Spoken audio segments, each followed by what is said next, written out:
Hi, I'm Lisa Eddy, your host of the Sacred Beauty Lifestyle Podcast. I'm so glad that you've made your way here and that I'm now sharing these podcasts here on YouTube. In my 25 years in the beauty industry, I have worked with thousands of women. I have witnessed so many beautiful, powerful, smart, and kind women who are hiding instead of shining. My mission is to empower you to own your true power and beauty inside and out, to be truly confident and shine through your skin. Lord knows the world needs your light. I'm committed to helping you understand the choices that you are making that are working for or against you.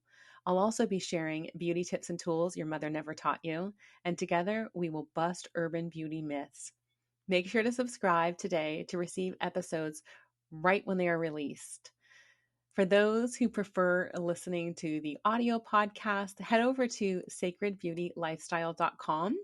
That's sacredbeautylifestyle.com, and you can find the platform of your choice. Enjoy. Hello, and welcome to another episode of the Sacred Beauty Lifestyle Podcast. Today, I'm here with Dr. Tonia Winchester. She has been in practice as a licensed naturopathic doctor since 2007. Now, also as a linguistic programming master coach and practitioner, she uses contemporary brain based techniques to transform people's minds so they can transform their lives. She helps women break through burnout, stress, anxiety, pain, and fatigue so that they can find joy and energy again, ultimately allowing them to create exceptional lives for themselves, their families, and their communities. When she's not transforming lives, she is getting lost and found in the forest, salsa dancing, and turning paper into pretty things. Welcome, Tonia. I'm so happy to have you here with us today. Thank you. I'm so delighted to be here to chat. I have a thing for doctors. You may know that if you've listened to any of my episodes on the podcast. It's kind of a thing we do here on the Sacred Beauty Lifestyle Podcast. And I know our listeners and myself will absolutely love what you have to share. I love the way you're helping women transform their lives. That is what definitely attracted me to you. You know, there's so much stress and pain and fatigue, as you were saying. And, you know, we need help.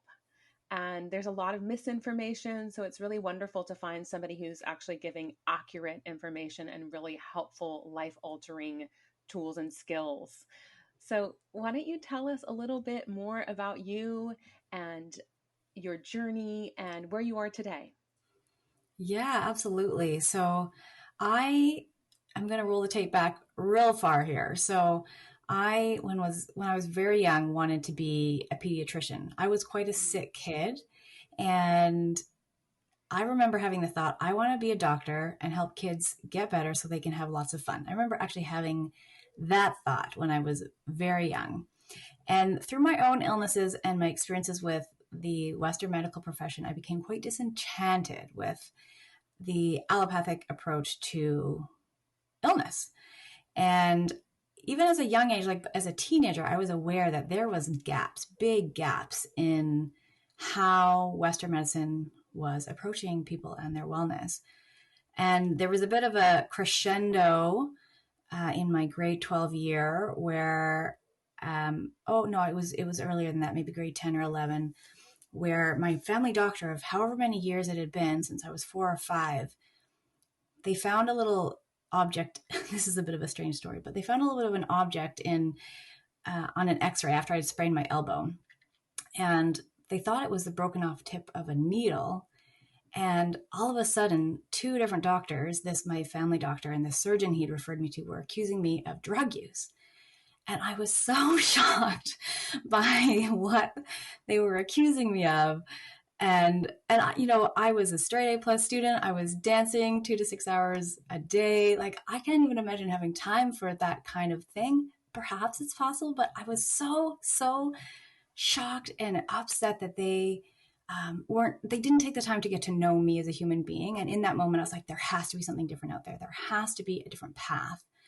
And it was about a year or so later that I was introduced to alternative medicine. That was not something that my family ever talked about or, had any idea about. And so from about grade 12 on, I was just on track to become a naturopathic doctor. That's exactly what I wanted to be doing.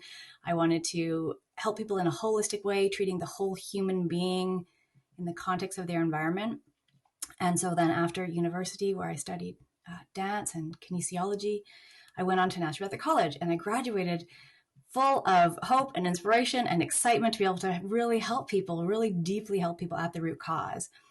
And in my practice, that was going well for a while until it wasn't anymore. And there got to be this place that is sort of paralleling my own journey with sleep, which I'll get to in just a second here. But I got to this place in practice where I was really unsatisfied. And I kept looking at this being like, gosh, why? Like, this is what I wanted to do. This is like my calling from when I was so, so young. Like, how is this not fulfilling anymore? And what would happen was I would meet with a new patient and we'd sit down and we'd go through their whole health history and we'd look at all the different areas of contributing factors that might be affecting, their wellness. And we'd send them all away with this amazing treatment plan. And they'd come back to me and they'd be like, my broccoli is so hard. And I'm sorry, I'm making light of this, but they would come back and they would just like complain about all the things that they had agreed to do. And whether it was eating their broccoli or getting to bed at the right time or, setting boundaries in relationships or ending toxic ones or, getting enough water, whatever the thing was that they needed to be doing to take care of themselves, they just couldn't or they wouldn't. And I became so fascinated with this place because I realized it's not the act, it's not the things that we need to do to take care of ourselves that are hard and challenging. It's the decision to do that. And it's the decision to show up again the next day and do that again. So this obsession with this moment in human psychology where we just decide to take care of ourselves and love ourselves was just my focus for a long time. And this paralleled my own challenges with sleep, actually. I was the classic case of just lying there at 3 a.m, staring at the ceiling, listening to my husband snore very deeply. And I couldn't, naturopathic medicine at that time for me did not have an answer. I was taking all the herbal remedies that I knew. I was getting the acupuncture. I was, trying to do the meditation and all the things. And I was still so just jacked up at night. And so I don't think it was a surprise that these two things were sort of happening in parallel, this sort of dissatisfaction in practice. That was a big stress on me because I really wanted to be able to help people. And then my own sleep troubles, because what I've actually recognized is, when there's stress going on in our lives that could in some people ramp up to anxiety, even panic, it disrupts how we're able to calm down at night and sleep. And so then we don't sleep and then we wake up irritable and tired. And then the cycle just repeats. And this is what I call the burnout cycle. So what happened was I came to a place where I was like, I wasn't sleeping. I was crabby and grumpy, and it was affecting my ability to sort of think and reason and be with my patients effectively. And my patients were getting the results that I wanted them to get, that they wanted to get, because eating their broccoli was so darn hard. So enter neurolinguistic programming into my world, which is a model. It's a body of knowledge that comes out of what works. So the people who created NLP observed successful clinicians, they observed successful doctors, they observed successful coaches, and they put together a body of knowledge of things that work. And I came to NLP expecting it to just help me become a better marketer. I did not know the transformative power it held to actually heal our minds and our bodies. And so it became the gap that I was needing filled, where people have a hard time making these helpful and healthy decisions for themselves. And yeah, that's my story so far. I can relate on so many levels, and I love what you shared. It's so fascinating, too, how our journeys really lead us to our gifts. Like we relate like our pain, and it's like it holds the answer. It reminds me of in nature how when there's a poisonous plant like 3 feet or something, don't quote me exactly, but is the remedy to the poison or whatever, right? And it's like the same sort of thing as here you are walking through this journey, and yet the answer is also right there for what your clients are going through. And I know you were making light of it, but not really, because having been somebody who worked with clients for so many years doing holistic skincare, which holistic skincare is different. We're not coding the problem, right? It's very much in alignment with a naturopathic doctor's way. We're using remedies and skincare products that allow your skin to function. And so your skin might purge what's going on inside, right? So I'm just bringing this up to the attention of our listeners because I know a lot of them can relate. Sometimes taking responsibility for all the things that it entails is a lot, and sometimes people don't want to do it, they don't know how to do it, they don't stick to it. Sometimes they even have the best intentions, but their habits are unconscious. So I can't wait to hear more about that avenue, and I bet our listeners would love to as well, and maybe a little bit more of the details on what the NLP uh, is in fact. So yeah, if you could share those couple of things, that would be awesome. Yeah, and I think you touched on something really important. And we all have information available to us, right? We can go online and we can find out anything at any given point.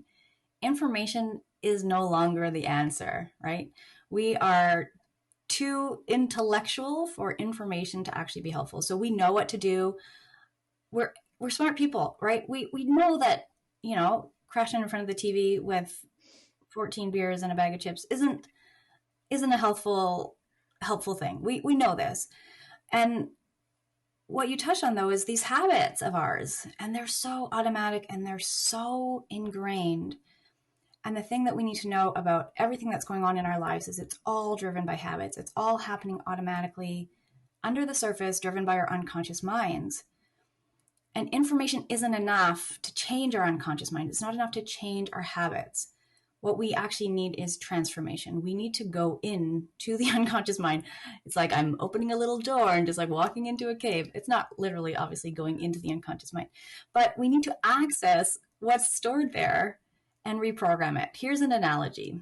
So neurolinguistic programming works through the use of specific language and linguistics that kind of confuse the thinking mind on purpose and access how the unconscious mind receives and processes information. And when we're able to do that, we're actually able to take, say, a neural pathway that says, okay, when so-and-so says this to me in that tone of voice, I'm going to react with this storming out of the room behavior, that automatic triggered pathway. And what we can do is basically go in and change that. So now this trigger leads us over here to this like happy, calm, peaceful state. So it's a totally different behavior wired into the old trigger. And that's what we're able to do. And here's my analogy. So if we imagine that we're born with an empty filing cabinet. And from the ages of about 0 to 7, people are opening our darn drawers of our filing cabinets and putting their own files into our filing cabinet. So they're shoving in their own belief systems, and they're shoving in their own values, and they're shoving in their own pain. And then they close the door. And unfortunately, when we're that young, observing the world, we're just sponging it all in. We don't have the neurological development at that point to discern for ourselves, you know what, I actually don't want that file in my filing cabinet. Like, I don't want you to put that in there. It's not until we get a bit older, 8 and up-ish, until age 20 is when this really is kind of maxed and peaking. We cannot we cannot make changes. But then once that age 8 hits, it's like that's how we see the world now. That's how we experience the world. That's how we feel the world. That's how we react to the world, is based on other people's files that they put into our filing cabinet. So what NLP allows us to do is go in there, open the drawer, take out the files that are no longer relevant, maybe resort them, put in ones that we want, put in ones for health, put in ones for sleeping through the night, put in ones for, anti-aging, beautiful skin, whatever it is. We can build those in there. And so it's such a beautiful marriage with my profession as a naturopathic doctor, because now those healthy habits are easier to build, because ultimately what we've done is actually changed the person's model of how they view themselves. And going back to that idea of like eating my broccoli is hard. No, eating your broccoli is not hard. It's one of the easiest foods to eat. It's very low reactive. Once it's cooked properly, it's very soft. Like it's loving yourself enough to eat the broccoli. That's hard, right? It's valuing yourself enough to get to bed on time. It's having a level of self-worth that's high enough to set the boundaries in those toxic relationships. That's the part that we work on in NLP. And that's why I get so darn jazzed, because when I look at the levels of health, like that is the ultimate root cause. when we can self care and self love and hold ourselves in high self-esteem. And that's when we become valuable to others. When we can do that for ourselves, that's when we can have that ripple effect where we improve our lives of our families and our communities and the world at large. Whoo, she gets all jazzed up when she talks about it. I love what you're sharing, doctor. It is so important, and I completely get what you're saying. I love that you brought it back to self care. Estheticians have been self care advocates and teachers for eons. So, love what you're sharing and how, wow, I'm really fascinated actually with this modality. I've never experienced neurolinguistic programming. It sounds like it helped you end up being able to sleep better. Is that what happened? 100% yes. Yes. So my body was holding on to a lot of stress from a work situation that had happened a couple years before and from some stuff from my childhood. So significant emotional events, even traumatic events. Our bodies hold on to all of that stuff. And for my nervous system, it was more important for me to stay vigilant and awake so I could protect myself and keep myself safe than it was to sleep through the night, even though sleeping through the night we know has a copious number of health benefits and life benefits. But survival became the biggest priority to my nervous system. And so the tools of NLP, when I went through my my practitioner level training, I then took a program to learn how to coach as an NLP practitioner. And that's called a breakthrough. I learned how to offer a breakthrough to clients. So in the class, though, we got to exchange breakthroughs. So I got to be a coach, and then I also got to be a client and have a breakthrough. And it was after that where, during the breakthrough, we go back and we clear out negative emotions from the past, take those files out of the filing cabinet. We neutralize negative experiences from the past so that traumatic events that used to really trigger people emotionally just become so neutral. Like, I walked to the store, like, no, there's no charge anymore. I took all that stuff out of my body in that breakthrough, and that's when I started sleeping through the night. And it was like, oh my gosh, like I had no idea that it wasn't actually my current day to day that was actually impacting my sleep. It was stuff from before. And that's the real gem here, is that going back to that idea of habits and how we're just living our life on autopilot, it's from those early years, that sort of 0 to 7 timeframe. The other amazing thing that happened was going back to the idea that information is not enough. When I turned 35, because of that stressful work situation, my body blew up. I gained 35 pounds in a year. And even though I know how to lose weight, I know what to do, I wasn't doing it. It was hard. I was in that place where I was like, eating my broccoli is hard. Crap, here I am. Oh my gosh. Oh no. Oh no, here I am. It's like, okay, thank you, patience, for this mirror. I appreciate you so much. Thank you. But it wasn't until my breakthrough that I was finally able to create the new habits around, let's not eat sugar every day. Let's try that on. Let's try not eating wheat every day, because I know those things are helpful to my body when it comes to releasing weight. So since my breakthrough, I've actually had 3 breakthroughs in the last 18 months. I love the process so much. But since my first one, my body was finally able to release the weight that she'd been holding on to protect me. So I'm down about 40 pounds. I'm actually at my high school weight right now, which is like pretty cool for a 42-year-old. I think that's pretty cool. Yeah. Oh, I love this. Right on. Yeah, it feels good to be at your high school weight. I don't believe that growing older means, I usually don't even say that. I usually say growing wiser, growing up. Yeah. I like to be playful with, the aging process, because a lot of people think that Yeah. we have to gain weight, or we have to have back issues, or we have digestion issues, and I don't believe any of that. So I love that you were able to release this and then drop the weight. And I think what you're sharing about the sleep issue, I believe this is huge, because Yes. having worked so many years one-on-one with people, I would see sleep as a major issue. And I've learned this recently. And I think when you and I were sharing on this call before, like, oh, would we be a good fit to highlight you for the podcast?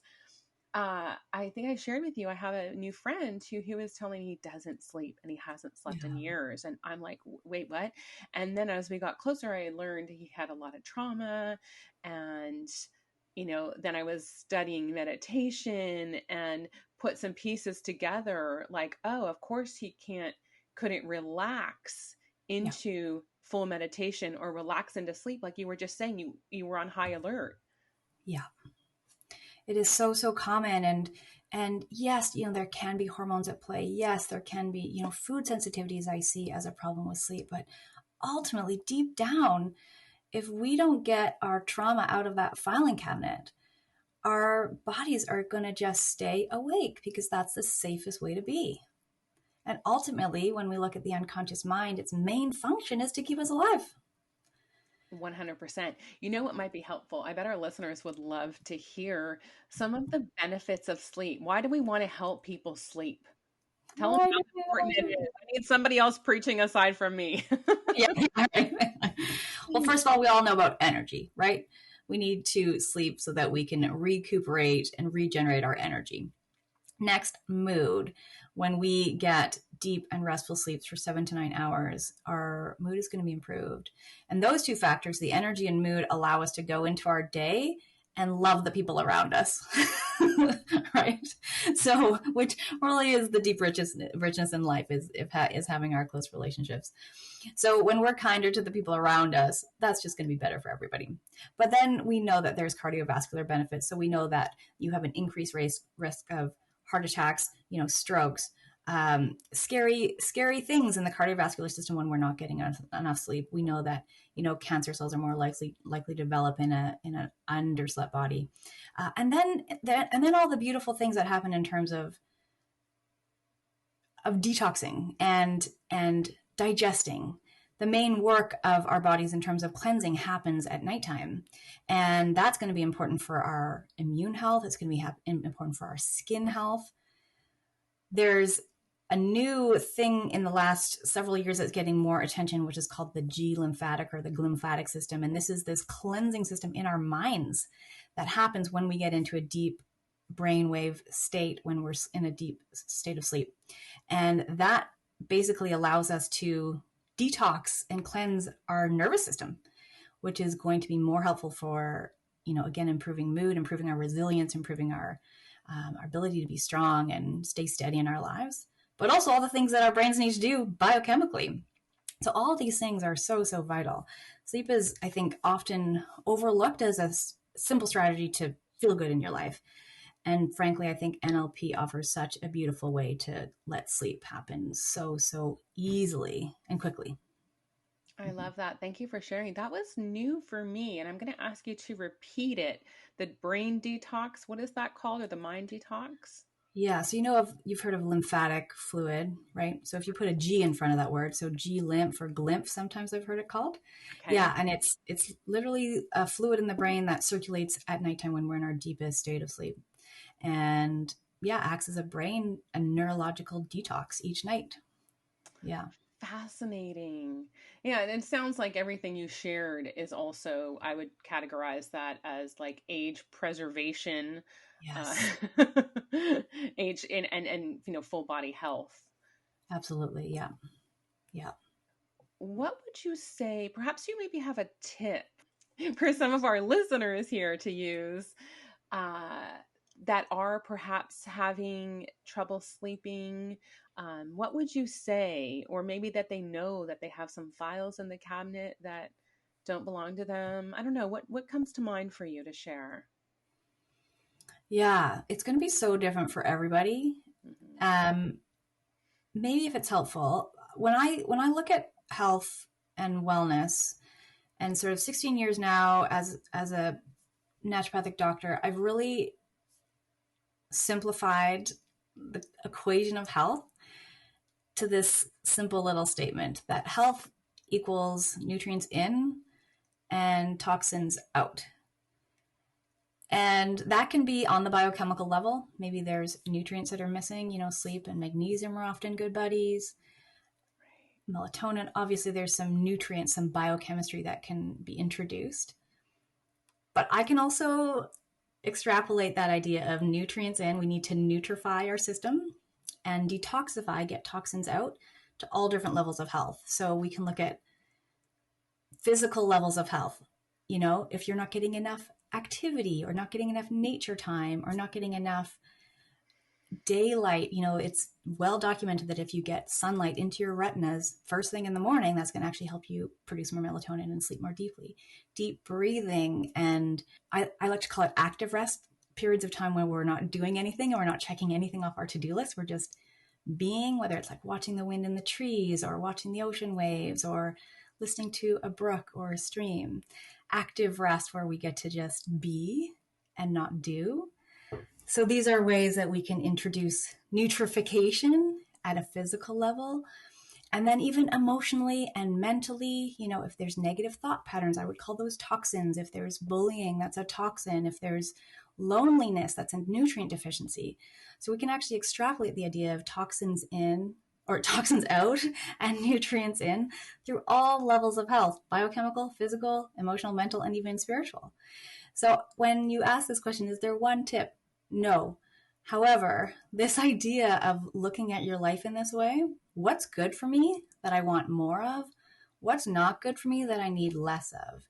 And you can do that at a lot of different levels. So I would actually suggest to the listeners that they create a little chart for themselves.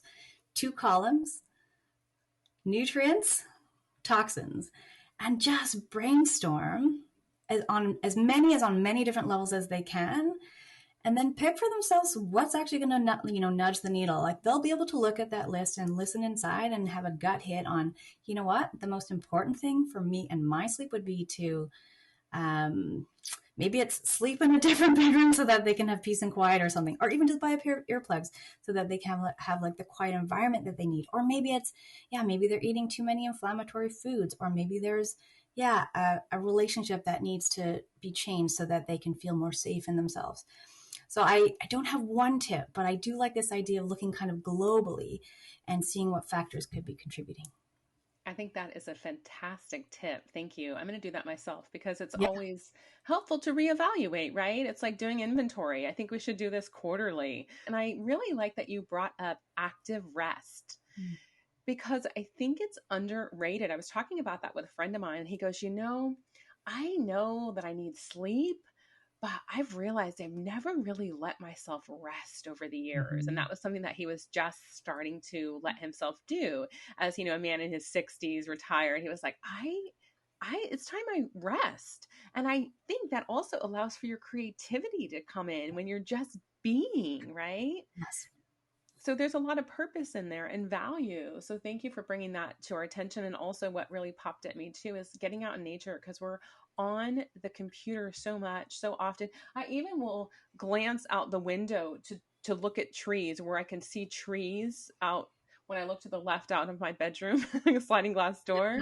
And that kind of helps us a little bit just to get off of the screen and to glance. But, as often as possible, usually a couple times a day, I recommend and do go out and get out for even a 10-minute walk to Absolutely. refresh, Yeah. right? If you live in a climate where you can put your feet on the earth, even better.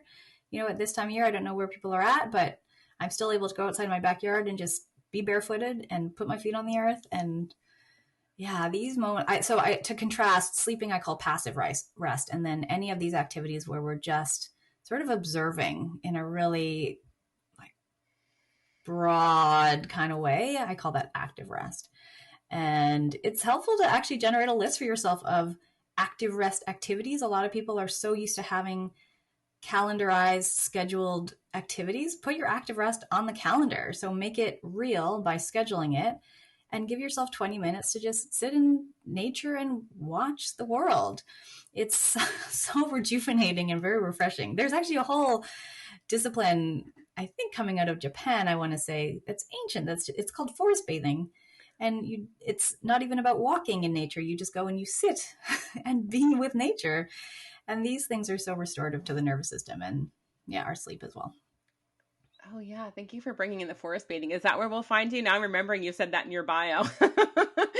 Or will I find you on the dance floor? Because I too love dancing and I'm just getting into salsa dance. It's a little harder because Amazing. things are still shut down around here a little bit, or we don't have as many classes post the big C shutdown, So, but salsa, fun. So fun. I'm actually just starting to teach a salsa dancing class. Tomorrow is my first class. So, yeah, that's I been a wish I fun. could take it. Where are you in the world again? I live on Vancouver Island in BC, Canada. Okay, so for our Canadians, did you hear that? She's teaching salsa. Good for you. So fun. Yes. And that metaphor, though, or in the bio when you read getting lost and found in the forest, I often just go exploring and I'll just take my dog and we just trek into the bush. And then I find myself in like Tonia Deep Ferns or Tonia Deep Salal being like, oh, oh, oh. But I find my way out. I think it's a beautiful metaphor for life too. We can find ourselves deep into these problems of stress and anxiety and burnout. And there's always a way out. There's always a path out. And there's many ways to climb a mountain. The one I particularly like right now is working to recode people's minds and change those filing cabinets. And then the Mm, path becomes easy. The path becomes easy. Yeah. thank you for sharing that. And tell us a little bit about your book. I know you have a book out now. Yeah. The book is called Smiling in the Shower: The Simple, Swift Way to Break Through Burnout and Create Happy, Energized Days. I wrote the book because I was really inspired by this marriage of NLP, neurolinguistic programming, and naturopathic medicine, and how well they can inform each other, and how when we do this brain-based work, how the lifestyle changes required for naturopathic medicine to work are so straightforward and easy. And the title came because one of my first early adopter clients going through the breakthrough process, about 3 or 4 sessions in, she sent me this email, blah, blah, blah, blah, blah, here's my update. Oh, and by the way, this morning, my husband caught me smiling in the shower, which I thought was very interesting language. That he said, "You never smile." And she's like, "I didn't know why I was smiling. I was just happy." And that touched my heart so deeply because I knew that this woman who's waking up and smiling in the shower spontaneously is going to go into her day. She's a teacher. She teaches littles. She teaches music. She's going to go into her day. She's going to offer that smile to them. They're going to take that smile in. They're going to send that smile out to other people. And I just got so excited about the ripple effect of when we do this work and reprogram ourselves, refile our cabinet so that we're primed for energy, joy, success, vitality, peace, whatever it is that we're looking for, that we have this powerful way of impacting the people around us. So Smiling in the Shower is the book. I absolutely love that title. It's so fun. And thank you for making the world a happier and healthier place because Lord knows we need it. You are an absolute plethora of information and such a gift. I'm super grateful that you chose to spend your time here with me and share your magic with the Sacred Beauty Lifestyle podcast. Tell our listeners where they can find you. Yes.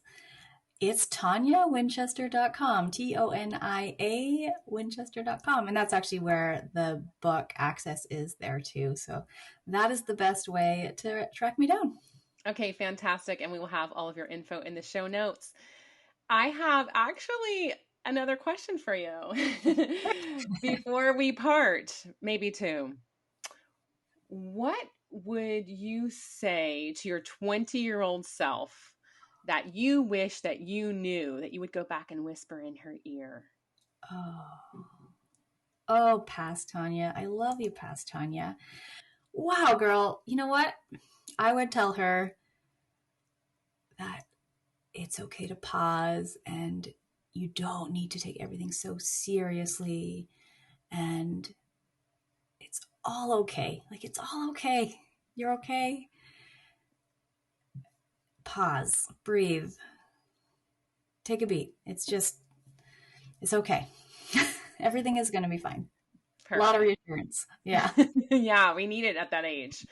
And what is your big message you would scream with a megaphone from a mountaintop? Oh my goodness.